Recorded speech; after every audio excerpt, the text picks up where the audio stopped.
দেখেন আমাদের এখানে একটা ঐতিহ্যবাহী একটা আছে। এখানে প্রতি বছর এই এই সময়টা এই তারিখে খোদাই চিন্নি দেয় সবাই থেকে চাল টাকা তুললা। এখানে একটা খোদাই চিন্নির একটা নির্দিষ্ট একটা জায়গাও আছে। এই জায়গাটা শুধু মানে একদম খোদাই চিন্নির জন্যই, কেউ এটা দখল করতে পারবে না।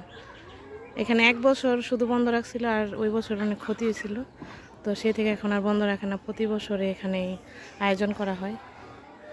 তো এই বছর শুধু চিনি না, সাথে খিচুড়িও রান্না করছে আর পায়েস। অনেক মানুষ হয়েছে, তো আমি কাছে যাই না, অনেক দূর থেকে ভিডিওটা করছি। মাশাল্লাহ, এই দেখেন আমার কাছে কুমড় হয়েছে।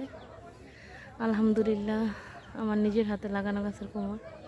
আল্লাহ তুমি কুমড়গুলো বড় করে দিও। দেখেন প্রতি বছর আমাদের বাড়িতে কুকুরের ছানা হয়।